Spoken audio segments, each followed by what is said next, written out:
Stage Pass, Institute of Gaming. For more details, contact 7093965965965. So కొందరిలో breast size అనేది చాలా పెద్దగా కనిపిస్తూ ఉంటుంది. దానివల్ల వాళ్ళకి అనారోగ్య సమస్యలే వస్తాయి. సో దాన్ని న్యాచురల్ వేస్లో తగ్గించుకోవచ్చా, సర్జరీకి వెళ్ళాల్సిన అవసరం ఉంటుందా? వివరాలు తెలుసుకుందాం. ఈరోజు మనతో పాటు ఉన్నారు ప్రముఖ యోగా అండ్ స్పిరిచువల్ గురువు అరుణాదేవి గారు. మ్యామ్ నమస్తే అండి. నమస్తే. మీ వీడియోలో కామెంట్ రాశారు, బ్రెస్ట్ సైజ్ చాలా పెద్దగా ఉంది, ఏమైనా ఆయిల్స్ ఉన్నాయా తగ్గించుకోవడానికి అని. అంటే ఇప్పుడు వాళ్ళ ఏజ్ ఇందులో ఇంపార్టెంట్, సైజ్ ఇంపార్టెంట్, వాళ్ళకి ఫ్యామిలీలో ఎవరికైనా ఉందా, అంటే హెరిడిటరీగా వాళ్ళకి వస్తుందా, మేనత్తలు, అమ్మమ్మలు, నాయనమ్మలు ఎవరైనా ఆ హెవీ బ్రెస్ట్తో ఉన్నారా, ఇవన్నీ కూడా మనం చూసుకోవాలి. అయితే హెవీ బ్రెస్ట్ అంటే వాళ్ళేమో చాలా షార్ట్గా ఉంటారు, ఈ ఫ్యాట్ అంతా అక్కడే ఎక్యుములేట్ అయిపోతూ ఉంటుంది ఓన్లీ ఒక్క ప్లేస్లోనే. అది ఒక్క బ్రెస్ట్లోనే పెరుగుతుంది అనుకోండి. వాళ్ళు ఉంటే 5 to 6 5 ఉంటారు, 5 7 అంతా బాగానే ఉంటారు, స్లిమ్గానే ఉంటారు. సైజ్ వచ్చేసి మీడియం సైజ్. కానీ బ్రెస్ట్ ఒక్కటి 40 to 43 48 అట్లా పెరిగిపోతుంటే బ్రెస్ట్ సైజ్ వాళ్ళకి అది ప్రభావం అంతా వెనక పడుతుంది. ఈ థొరాసిక్ రీజన్ ఉంది కదా, అండ్ నెక్, ఈ cervical and thoracic reason and lumbar region also. ఎందుకంటే వెయిట్ పెరిగే కొద్ది ఈ బోన్ మీద ప్రభావం పడుతుంది. అయితే స్టార్టింగ్లో దీన్ని మనం అంటే మరీ ఒక అంటే చాలా ఎక్కువగా ఉంది, చాలా హెవీగా ఉంది అంతవరకు కాకుండా ముందే మనకి కొంచెం హెవీగా అవుతుంది అని అన్నప్పుడు దీనికి మంచి ఆయిల్ ఉంది.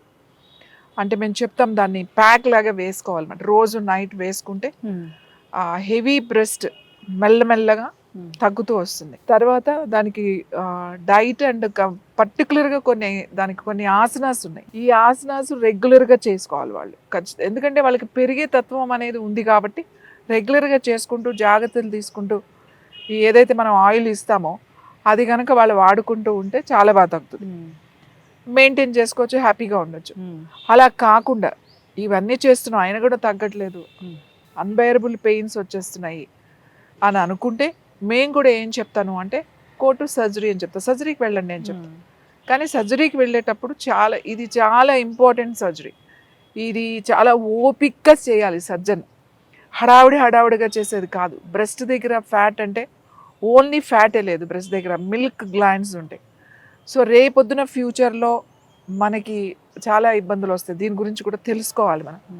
ఇప్పుడు పెళ్లి కానీ అమ్మాయిలు అయితే రేపొద్దున పెళ్ళి అయిన తర్వాత ఒకవేళ ఫీడ్ చేసేటప్పుడు పాలు అంటే పడకపోవచ్చు, ఇట్లాంటి కొన్ని ఇబ్బందులు ఉంటాయి.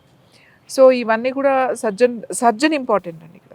ఇక్కడ మనం వెతుక్కోవాల్సింది ఏంటి అంటే ఒక మంచి సర్జన్ అంట. మంచి సర్జన్ అంటే ఓపిక్గా చేసేవాళ్ళు కావాలి.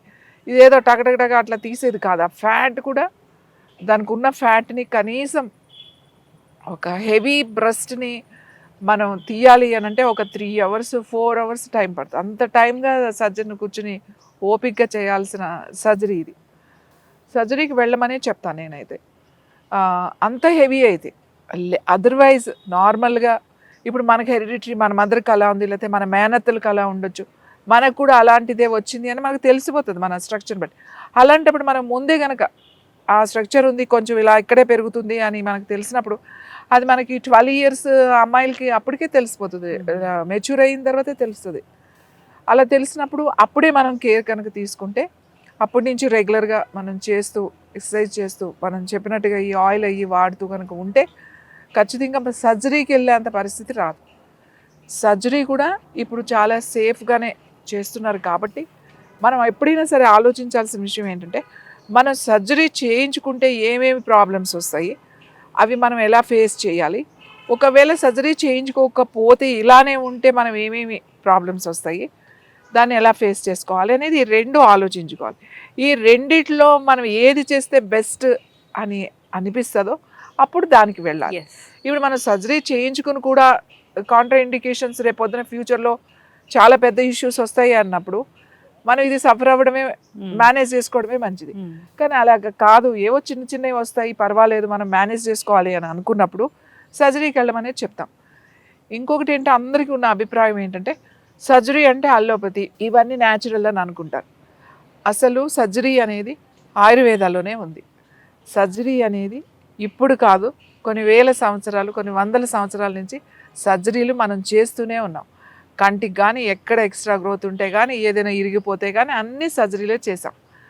కానీ అది కొంతకాలంగా ఈ సర్జరీస్ అన్నీ కూడా ఓన్లీ ఈ అల్లోపతి విధానంలోనే వెస్ట్రన్ మెడిసిన్లోనే పెట్టారు. మిగతా ఆయుర్వేద అంతా కూడా ఓన్లీ మెడిసిన్ వరకే, జస్ట్ జనరల్ మెడిసిన్ లాగా అది ఉంది. కాబట్టి మనం సర్జరీ అనగానే అది అల్లోపతి అని అనుకుంటాం. సర్జరీ అనగానే మనం ఆయుర్వేద డాక్టర్ దగ్గరికి వెళ్ళి సర్జరీ చేయించుకోం కదా. ఎవరైతే సర్జన్ ఉన్నారో ఆ సర్జన్ దగ్గరికి వెళ్ళే చేయించుకుంటాం. కాబట్టి ఏ సర్జరీ అయినా సరే అది ఆయుర్వేద విధానంలోనే ఉంది. ఆయుర్వేద సర్జన్స్ కూడా ఉన్నారు. కానీ ఇప్పుడు ఎక్కువ మంది అందుబాటులో లేరు. కొన్ని సర్జరీస్ ఇప్పుడు రానోరెక్టల్ కేసెస్ ఇవన్నీ ఆయుర్వేద సర్జన్స్ చాలా బాగా చేస్తున్నారు. కానీ ఇంకా ఈ సర్జన్స్ కూడా, ఇలాంటి సర్జన్స్ కూడా మనకి రావాలని మనం కోరుకోవాలి. ఈ అభిప్రాయంలో నుంచి బయటపడండి అందరూ కూడా. సర్జరీ అంటే అదే అల్లోపతిలోనే ఉంది, ఇంకా వేరే దాంట్లో లేదు అని అనుకోవద్దు. ఆయుర్వేదలో కూడా సర్జరీ ఉంది. కానీ ఇప్పుడిప్పుడే ఇంకా సర్జన్స్ డాక్టర్స్ వస్తున్నారు. కాబట్టి నేను సర్జరీ ఒకవేళ చేయాల్సి వస్తే చేయించుకోవచ్చు, ఎటువంటి ప్రాబ్లం లేదు. బాగా ఎక్స్పీరియన్స్డ్ ఉన్న డాక్టర్స్ దగ్గరికి వెళ్తే వాళ్ళు మీకు అన్ని విధాలుగా అడ్వైస్ చేసి అన్ని కాంట్రా ఇండికేషన్స్ ఏంటి, దీనివల్ల బెనిఫిట్స్ ఏంటి, ఇవన్నీ మీకు చెప్తారు. కాబట్టి ఆ హెవీగా ఉన్నప్పుడు మేము కూడా అదే సజెస్ట్ చేస్తాం.